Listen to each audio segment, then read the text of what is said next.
자, 이제 2편의 보험법규의 네 번째 시간입니다. 이제 네 번째부터 여섯 번째 이제 한 세 편으로 나눠가지고 생명보험과 관련된 세제에 대한 내용들입니다. 세제 부분에 대해서는 여러분들 우리가 이제 세제는 기본적으로 저는 이해해두면 여러분들 일상에서도 굉장히 도움이 되는 부분이 많기 때문에, 그리고 또 우리 계약자나 이런 분들이 상당히 많이 궁금해하는 부분이지 않습니까? 그래서 여러분들이 요 내용을 잘 이해하시고, 물론 이제 어려운 부분이 있습니다. 그래서 그런 부분들은 회사 내 이제 세무사나 또는 전문가들에게 여러분들이 의뢰하실 수 있고요. 근데 여러분들 선에서 우리가 해결해 줘야 되는 부분까지만 여러분들이 좀 이해하시면 좋겠고, 문제를 푸는 과정에서는 당연히 일정 정도 세제 같은 경우는 왜 15%냐, 왜 14%냐, 그런 게 어디 있겠어요. 그죠? 그런 부분들은 우리가 법으로 정해놓은 부분이기 때문에 여러분들이 일정한 부분에 대해서는 암기하시면 되겠습니다. 그리고 마찬가지로 우리가 시험에 나오는 것들을 중심으로 해서 보는 거기 때문에 여러분들이 제가 기본적으로 꼭 이해해야 되는 부분들은 설명을 하고, 시험 문제에 자주 출제되는 부분들 중심으로 암기 포인트들을 여러분들에게 말씀을 드리는 부분이니까, 그런 부분 하시고, 여러분들 더 추가적으로 필요한 부분이 있다고 하시면은 말씀드린 것처럼 여러분들이 요즘은 유튜브나 이런 것들을 통해서 굉장히 좋은 정보들이 많이 있으니까 그런 부분들을 좀 활용해서 더 공부하시는 것을 저는 권해드리고요. 이 시험을 푸는 데 있어서만큼은 제가 오늘 설명드리는 그런 내용들 중심으로 여러분들이 꼭 보시기를 여러분들에게 부탁드리면서 시작을 해보도록 하겠습니다.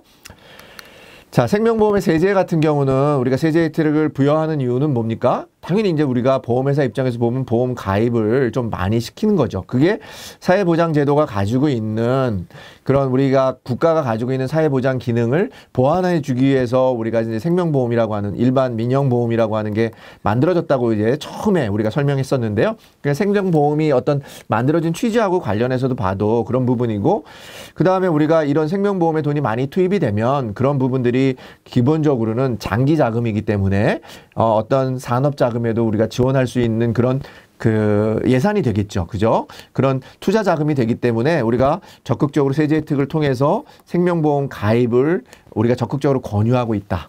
그런 부분이니까 여러분들이 어떻게 고객들한테 그런 생명보험 세제에 대한 얘기들을 잘 얘기해 주면서 가입을 유도하시는 것은 되게 중요한 하나의 어떤 여러분들 판매 포인트가 되겠죠. 그죠? 그래서 그런 부분들 말씀드린 것처럼 시험 문제를 푸는 부분도 있지만, 시험 문제는 제가 이제 찍어드리는 부분들 중심으로 여러분들이 확인해 보시고요. 그 다음에 여러분들이 조금 이해하신 다음에 그런 부분들을 근거로 해서 여러분들이 판매하실 때 활용해 보시면 여러분들 세일즈에도 분명히 도움이 되겠다, 그런 말씀 드리겠습니다. 자, 개인보험에 대해서는 우리가 기본적으로는 크게 보면 세제 혜택이라고 하는 것은 여러분들이 보험료를 낼 때, 그 다음에 보험료를 우리가 보험금을 수령할 때, 그러니까 보험금을 받을 때 두 가지 혜택을 주는 거죠. 그래서 여기 나와 있는 것처럼 보장성 보험에 가입하면 여러분들 세액공제를 받을 수 있고, 연금계좌, 우리 연금저축계좌에 가입하면 세액공제를 받을 수 있습니다. 소득공제가 아니라 뭐라고요? 세액공제. 첫 번째, 우리 세액공제를 받는다. 시험 문제에 소득공제가 나오면 다 틀린 지문이다. 같이 기억하시고요. 그 다음에 여러분들이 이제 보험금을 받을 때 우리가 이제 보험료를 냈으니까 보험금을 받는 건 주로 저축성 보험이 되겠죠. 그래서 저축성 보험을 받을 때 당연히 저축이니까 이자가 발생을 하는데, 여러분들한테 혜택을 주는 건 뭐겠습니까? 어떠한 조건을 충족을 하면 이자 소득, 그걸 우리가 보험 차익이라고 하는데요. 보험 차익에 대해서 뭐를 한다? 비과세. 두 번째는 비과세 혜택이 있다. 근데 세액공제는 우리가 납입할 때 주어지는 혜택이고, 비과세는 우리가 보험금을 수령할 때 받는 혜택이 되겠습니다. 그래서 이러한 법들을 규정하는 이 법이 어떤 거냐? 우리가 조세법률, 특별법이라는 게 있는데, 그런 게 아니라 과거에는 그것 통해서 받았지만, 이제 보험이 규모가 커지면서 우리가 이러한 보험과 관련된, 금융과 관련된 이 세액공제나 또는 비과세나 이런 부분들은 다 어디에 적용을 받는다? 예, 소득세법에 받는다. 요 세 가지를 우리가 같이 기억하시면 되겠습니다. 기본적으로 세액공제를 받는구나. 소득공제가 아니라 세액공제를 받는구나. 그 다음에 내가 보험금을 받을 때 예를 들어서 비과세를 받을 수 있는 요건이 있겠구나. 그럼 그건 다 어떤 문제로 나오겠습니까? 요건에 대한 문제가 나오겠죠. 그죠? 요건. 이런 요건을 지켰을 때, 준수했을 때 받는다. 이런 게 나오겠죠. 그 다음에 이러한 법들, 이러한 어떤 혜택을 주는 가장 근거가 되는 기본법이 뭐라고요? 소득세법이다. 그래서 요 세 가지만 여러분들이 머릿속에 기억하시고, 나머지 부분에 대해서는 포인트만 기억하시면 되겠습니다. 자, 첫 번째 보장성 보험료에 대한 겁니다. 보장성 보험료에 대한 세액공제는 누구나 다 받는 게 아니라 여기 나와 있는 것처럼 근로소득자가 중요합니다. 첫 번째, 근로소득자에 한해서만 받는다. 자, 그래서 여기 나와 있는 것처럼 개인사업자나 그럼 여러분들 모집인이 돼서 받는 소득은 뭐예요? 예, 사업소득이니까 개인사업자에 해당합니다. 그래서 여러분들은 받을 수 있다? 예, 없다. 없죠. 연금소득자나 개인사업자나 일용 근로자는 제외된다. 왜냐하면 근로소득자가 아니기 때문에 그렇습니다. 보장성 보험료는 여러분들은 받을 수 없다. 그렇게 기억하시면 되겠고요. 우리가 납입보험료의 12% 지방세 별도고 100만 원 한도까지 받는다. 이렇게 돼 있습니다. 그래서 우리가 이제 기본 공제 대상자가 내 거만 되는 게 아니라요. 내가 계약자가 되고 예를 들어서 납입 돈은 여러분들이 내시는데 피보험자를 여러분들 기본 공제자들 있죠. 기본 공제자들이라고 하면 뭐 누굽니까? 여러분들 소득공제 연말정산이나 이런 거 할 때 항상 그 서류 낼 때 보면 예, 직계 존 비속 그죠? 직계 존속과 비속 그다음에 배우자 그죠? 그다음에 형제 자매 여기까지는 우리가 보장을 받을 수 있습니다. 보장성 보험에 보장을 받는데 그래서 요 표에서도 시험 문제가 자주 나오는데 배우자에 대한 질문이 가장 많이 나와요. 배우자. 그다음에 여기 나와 있는 것처럼 우리가 일반적으로 고령자는 65세인데 여기서 우리 세법에서 고령 부모는 60세 만 60세 이상이고 자녀는 만 20세 이하입니다. 만 60세 이상이 되어야 부모에 대해서도 공제받을 수 있고 만 20세 이하가 되어야 자녀에 대해서도 우리 보장성 보험에 대해서 공제를 받을 수 있는데 소득이 연간 소득은 다 동일합니다. 100만 원 이하여야 된다. 소득이.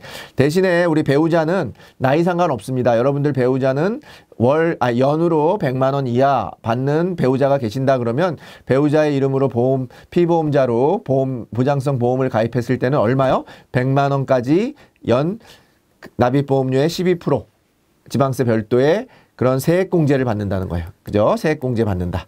자, 그래서 요 내용 기억하시면서 우리가 기억하실 거 하나만 더 말씀드리면은 자, 우리 근로소득자 보장성 보험은 근로소득자의 세액공제를 받는다. 이렇게 같이 기억하시겠습니다.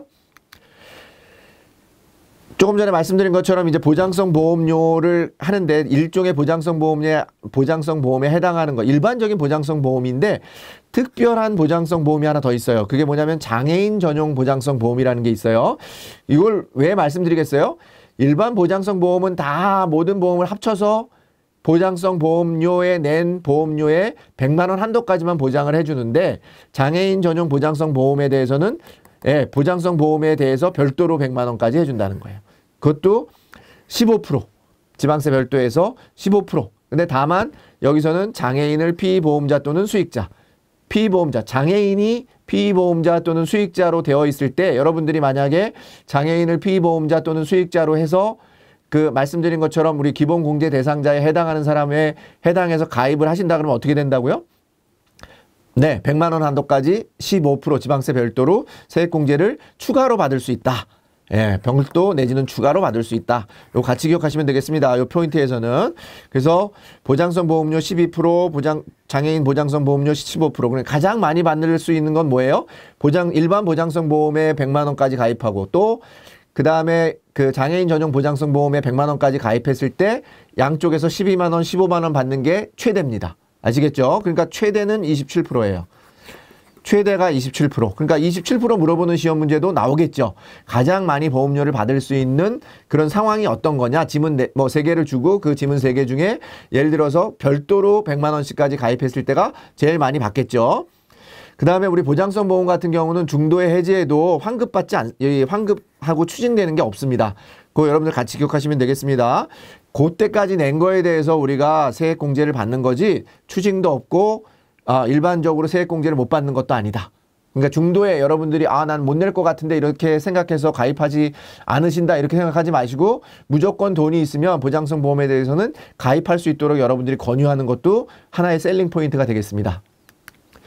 자, 세액공제 예시인데요. 조금 전에 말씀하신 것처럼 연간 소득금액이 500만 원인 배우자 아까 말씀드린 것처럼 100만 원입니다. 무조건 기본 공제 대상자는 100만 원 이하니까 500만 원이니까 무조건 받을 수 없고요.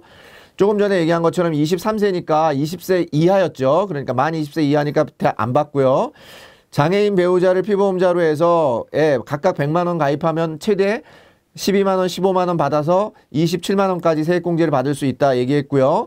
장애인 근로자 본인 명의의 장애인 전용 보장성 보험료 100만 원에 가입하면 여러분들 어떻게 얘기했습니까? 장애인 전용 보장성 보험이니까 15만 원까지 세액공제를 받을 수 있고요. 보장성 보험 하나밖에 안 가입했으니까 중복 적용은 불가한 겁니다. 그 다음에 피보험자가 태아잖아요. 태아는 여러분들 우리가 그 기본 공제 대상자가 아닙니다. 우리가 태아는 여기 나와 있는 것처럼 출생 전이기 때문에 기본 공제 대상자에서 제외하니까 공제 금액이 없고요. 아까 말씀드린 것처럼 일시납한 경우에는 어떻게 된다고요? 예, 근로소득에서 세액공제 월별로 안 분하지 않고 낸 것만큼 세액공제를 받을 수 있고요. 보장성 보험료를 미납한 경우는 당연히 실제 납입한 것만 내주는 거지 미납한 것까지 계산해가지고 내주지는 않는다는 거고, 자영업자는 우리가 보장성 보험에 해당이 없다고 얘기했습니다. 그래서 공제 금액이 없습니다. 자, 두 번째 이제 우리가 연금저축계좌라고 하는 연금계좌에 대한 세액공제가 있습니다. 이것도 납입 시에 우리가 세액공제를 받는 부분인데요. 자, 연금계좌라고 하는 것은 우리가 보험회사에서만 있는 게 아니라 보험, 은행, 그 다음에 운용사에서 다 파는 그런 상품이 되겠고요. 여기 나와 있는 것처럼 퇴직연금까지도 포함해서 우리가 연금계좌에 해당합니다. 그래서 연금저축계좌와 퇴직연금계좌, 그러니까 연금계좌, 연금저축하고 그래서 그 퇴직연금이 합쳐진 내용이 되겠고요.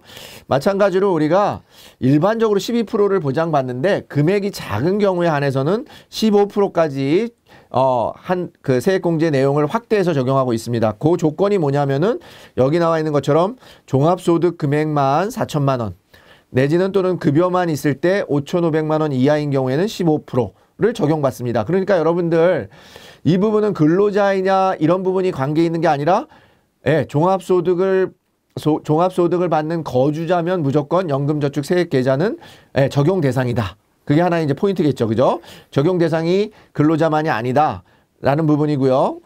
세액공제 한도는 여기 나와 있는 것처럼 연금저축계좌에 400만 원, 퇴직연금계좌에 합쳐서 700만 원 이렇게 되어 있습니다. 그러니까 합쳐서 700이니까 퇴직연금에 300만 원 넣은 것까지는 우리가 연금계좌에 우리가 한도로 보장을 해줘요. 그러니까 총 납입 한도는 1,800만 원까지 낼 수는 있는데 조금 전에 말씀드린 것처럼 세액공제를 받는 한도는 400만 원, 300만 원 합쳐서 700만 원이고요. 만약에 이제 50세 이상인 경우에 한해서는 2022년 내년까지 한시적으로 600만 원 연금저축에서 600만 원, 퇴직연금에서 300만 원에서 900만 원까지 한도로 받을 수 있다.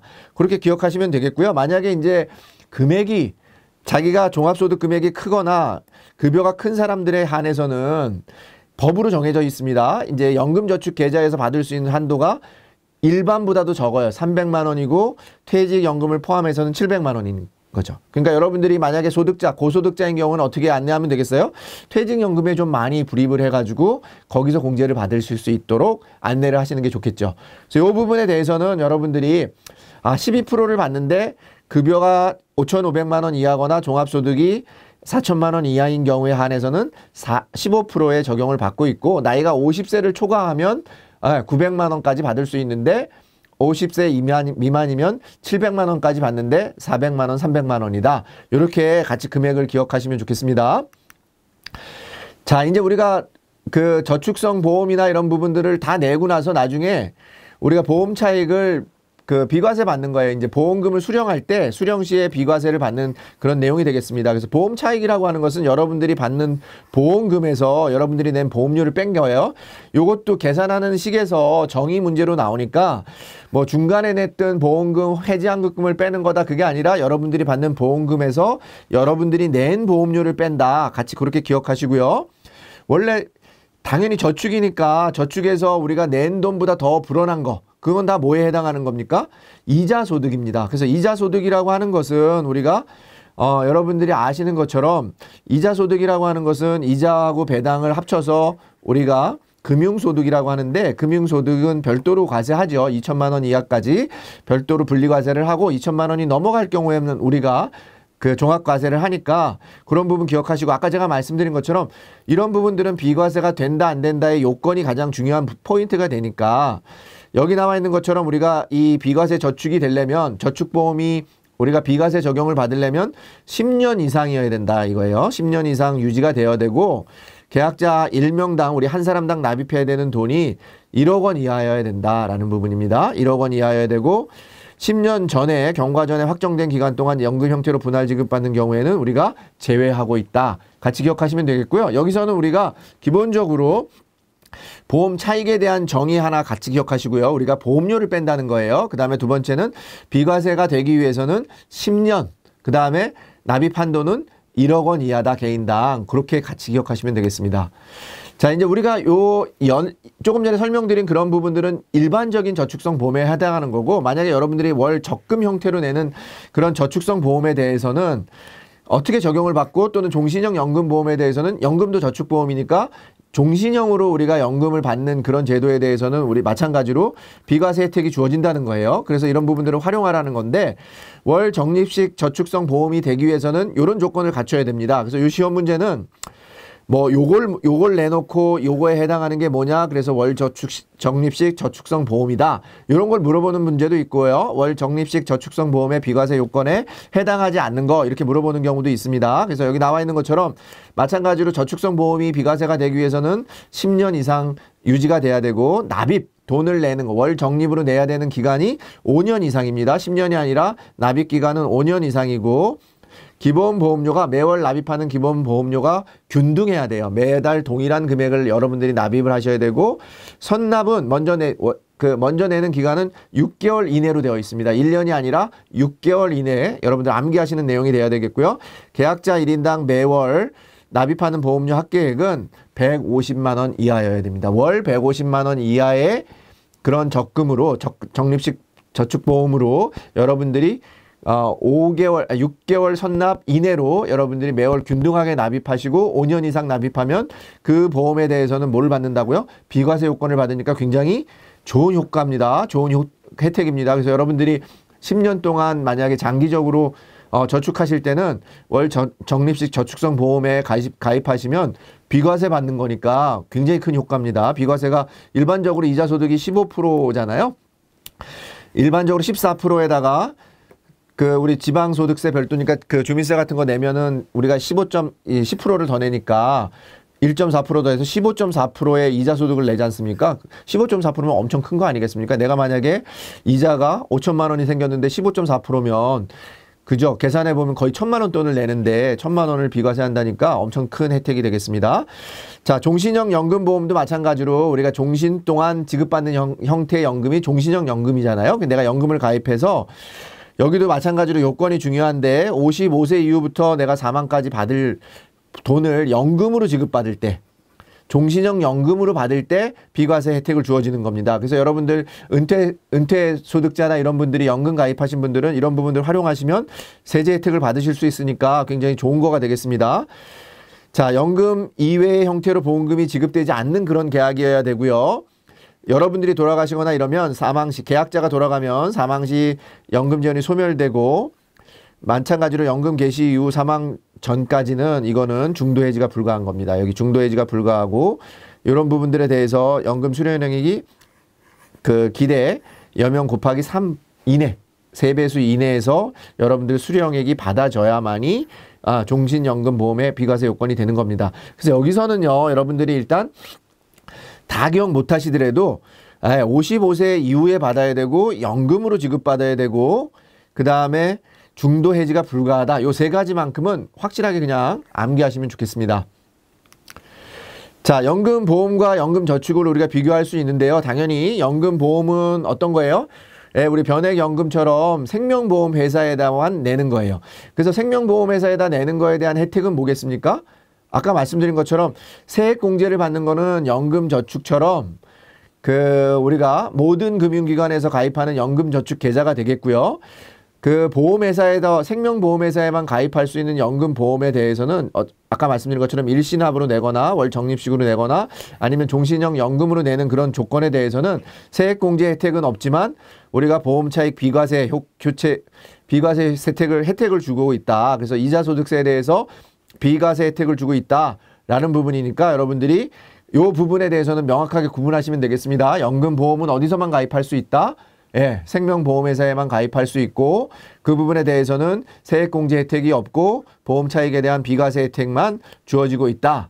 그렇게 같이 기억하시면 되겠고요. 연금소득에 대해서는 분리과세를 선택할 수 있다라는 부분이고, 마찬가지로 우리가 연금저축계좌는 연금소득으로 소득이 구분되고, 연금보험은 당연히 이자소득 비과세니까 이자소득으로 우리가 소득이 구분된다.